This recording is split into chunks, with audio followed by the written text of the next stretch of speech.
Naima was just 6 years old when everything changed.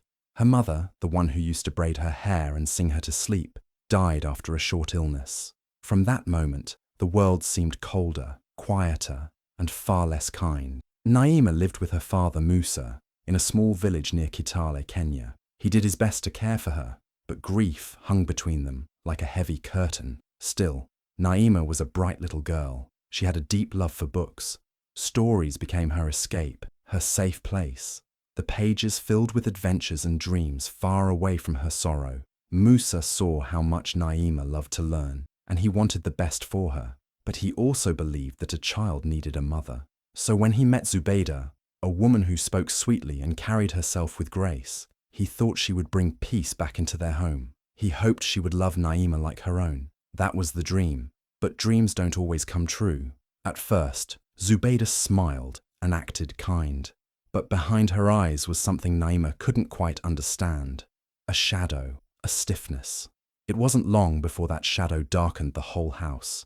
Naima didn't know what she had done wrong, but the warmth she hoped for never came. Instead, the air grew heavy again, not with sadness, but with something sharper. Zubeda wasn't there to build a home. She had other plans, and for Naima, the story was just beginning. At first, everything looked normal. Zubeda cooked meals, cleaned the house, and even smiled when Musa was around. But something inside her had started to shift, a slow-burning jealousy that grew stronger each day. It wasn't just that Naima was smart. It was the way Musa looked at her, with pride in his eyes. It was the way he listened carefully when Naima spoke about her school day, how he saved coins to buy her books, and how his face lit up when she came home with good grades. Zubeda noticed all of it, and it made her feel invisible. Naima, innocent and full of hope, had no idea what she was walking into. She was just a girl who loved to read, to learn, to dream. Her teachers often said she was special. Even the villagers began to notice. "That girl will make Kitale proud," they would say. "She's going far." And every time someone said that, Zubeda's smile tightened a little more. It wasn't just jealousy anymore. It was something deeper, a bitter seed growing roots in her heart. The more people praised Naima, the colder Zubeda became. She started to see Naima not as a child, not as a stepdaughter, but as competition. It didn't matter that Naima wasn't trying to outshine anyone. Her light simply shone on its own, and that light, to Zubeda, was blinding. Zubeda began to feel like a stranger in her own home. The love she wanted from Musa seemed to be given freely to this little girl with big eyes and bigger dreams. And every time Musa laughed with Naima, every time he encouraged her to study harder, Zubeda's heart burned a little more. She started to believe that there wasn't enough space for both of them, that somehow, for her to matter, Naima had to disappear, or at least her shine had to dim. It was a quiet war, one that Naima didn't even know had started. But Zubeda was already planning her next move, because in her mind this wasn't just about books or school. This was about power, attention, and a love she feared she could never win. Things at home started to feel different, not all at once, but little by little, like a slow leak in a tire you don't notice until it's too late. Zubeda's smile disappeared the moment Musa left the house. Her voice, once soft and sweet, turned sharp like a knife. She began waking Naima earlier than before, piling chores on her before school, scrubbing floors, fetching water, cleaning dishes that were already clean. And if Naima was even a few minutes late getting ready for school, Zubeda would punish her by giving her less food, sometimes no breakfast at all. Naima never complained. She carried her schoolbooks in one hand and a broom in the other. She swept and washed with tired arms, then ran to school with an empty stomach. Yet still, she smiled in class, still answered questions, still tried her best. But the smile she wore in front of others was starting to fade at home. Zubeda didn't stop at chores or hunger. She began whispering cruel words into Naima's ears. "You think you're better than us because you read books. You walk like a queen, but you're nothing." At first, Naima didn't believe the words.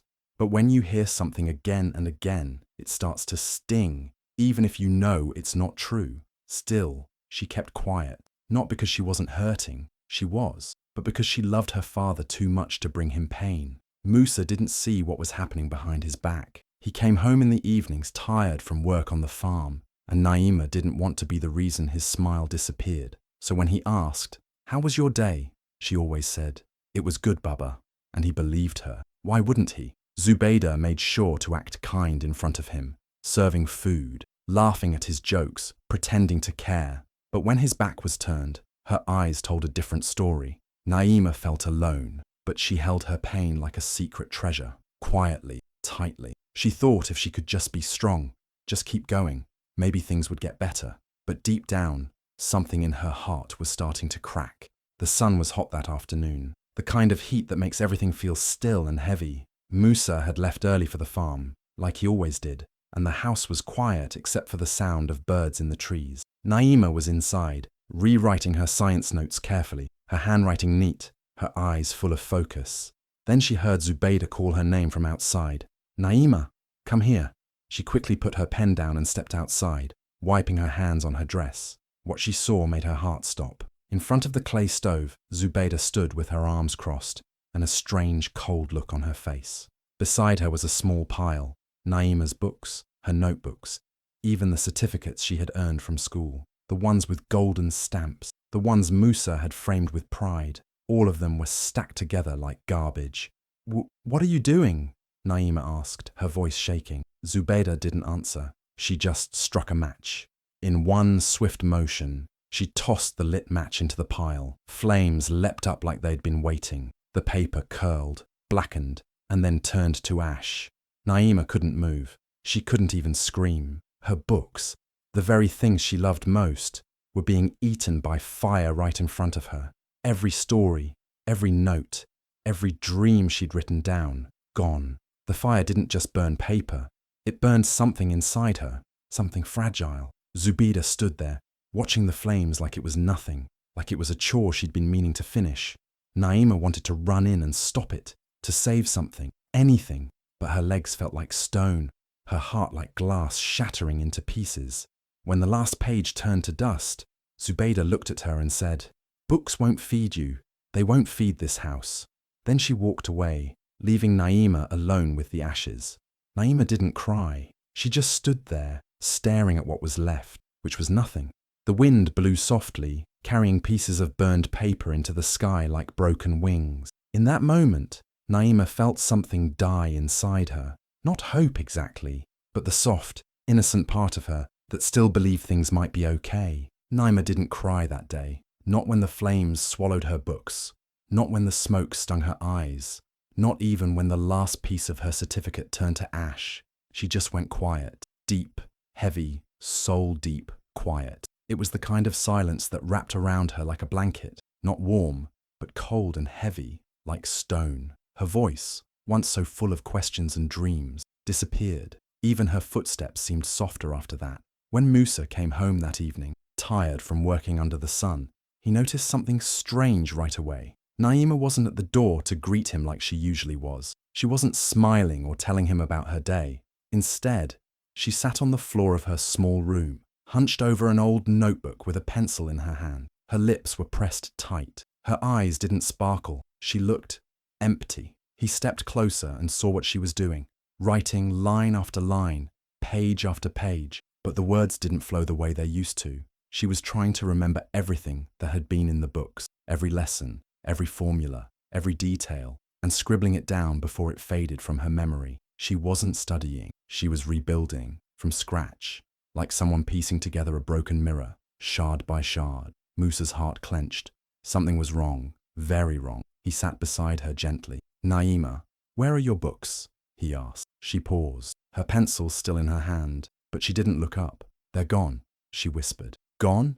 he repeated, his brow furrowing. She didn't say more. She didn't blame anyone. She didn't cry. That silence hit Musa harder than any scream ever could. He looked around, eyes scanning the room, then at her tired little hands, stained with graphite and dust. A father knows his child, and in that moment, Musa felt a cold wave of truth wash over him. Something terrible had happened, something that Naima was too scared or too heartbroken to say. His chest ached. He didn't have proof, not yet, but that silence, it spoke louder than words, and for the first time, he began to see cracks in the peaceful home he thought he had built. It didn't take long for the truth to find its way out, because even fire leaves behind smoke. A few days after the silence settled over their home, Musa was walking through the village when he met Asha, the neighbor's teenage daughter. She looked nervous, like someone carrying a secret too heavy for her small shoulders. She hesitated, then finally said, "Uncle Musa, I saw something." He stopped walking. "What did you see?" Asha took a breath. "The day your books burned. It wasn't an accident. It was Auntie Zubeda. She called Naima outside and burned everything in the stove. I saw it from our fence. I didn't know if I should tell you, but..." Naima looked so sad. Musa felt like the ground beneath him had shifted. His heart raced. He said nothing, just nodded and walked home, each step heavy with shock. His mind was spinning, but one thing was clear. It was time to stop pretending everything was fine. When he reached home, Zubeda was in the kitchen, humming to herself like any normal day. But Musa didn't see a wife anymore. He saw the flames, the ashes, Naima's quiet heartbreak. Without raising his voice, he asked, "Did you burn Naima's books?" Zubeda turned to him, not startled, not ashamed. She looked him straight in the eye and said, "Yes, I did. Books won't feed this house, Musa. You spend money on papers when there's real work to be done." Her words hit like a slap. For a moment, the house fell completely silent. Musa stared at her, unable to believe what he was hearing. There was no regret in her voice, no apology, just pride. Pride in the pain she had caused a child, his child. Something broke inside him. The trust, the image, the illusion, all of it crumbled. He thought back to Naima sitting on the floor, quietly rewriting her dreams. He saw now what he hadn't wanted to see. Zubeda hadn't come into their lives to build. She had come to destroy. And in that moment, the love Musa once felt for her turned into something else. Sorrow, anger, and the sharp sting of betrayal. The truth was finally out, and it had shattered everything. That night, Musa didn't sleep. He sat in silence, staring at the walls of the house he thought was filled with love, now realizing how blind he had been. Every smile from Zubeda, every quiet, "I'm fine" from Naima, replayed in his mind like a haunting song. He had trusted the wrong person and failed to protect the one who mattered most. By morning, his heart had made a decision, a hard one, a necessary one. Without shouting, without drama, Musa told Zubeda to leave. "You burn more than books," he said quietly. "You burned the heart of this home. You will not stay under this roof another day." Zubeda didn't beg. She packed her things with that same cold pride and walked out without looking back. After she left, Musa sat beside Naima and held her hand, his voice low and full of sorrow. "My little girl," he said. "I'm so sorry I didn't see it sooner. I should have protected you. I should have known." Naima looked at him, tears finally falling, not from pain, but from relief. She didn't speak. She didn't need to. Her father's arms around her said everything she had been waiting to hear. But Musa didn't stop at apologies. He took real action. He knew Naima's future was still alive, just buried under ash. So he made another brave choice. He sold a piece of his land, the very soil he had worked on all his life. Friends and neighbors were shocked. "That land is your legacy," they said. But Musa just shook his head. "No," he replied. "Naima is my legacy." With the money, he enrolled her in one of the best schools in Eldoret, a place where girls like her were seen, heard, and celebrated. He bought her new books, new uniforms, and packed her bags with hope. And as she boarded the school bus for the first time, Musa stood by the roadside, watching with tears in his eyes, not of sadness, but of pride. This was the turning point, the moment when everything that had broken began to heal, the moment a father chose love over silence, and a daughter was finally given the wings to fly. Years passed, and Naima's life changed in ways she had only dreamed of during those dark days. The girl whose books were once burned became a young woman full of strength, hope, and determination. At school in Eldoret, she worked harder than anyone else. She stayed up late studying, asking questions, and never letting the past hold her back. Teachers noticed her passion and called her a star in the making. Her classmates looked up to her, not just for her intelligence, but for her kindness and courage. After finishing school, Naima went on to study law at a university in Nairobi.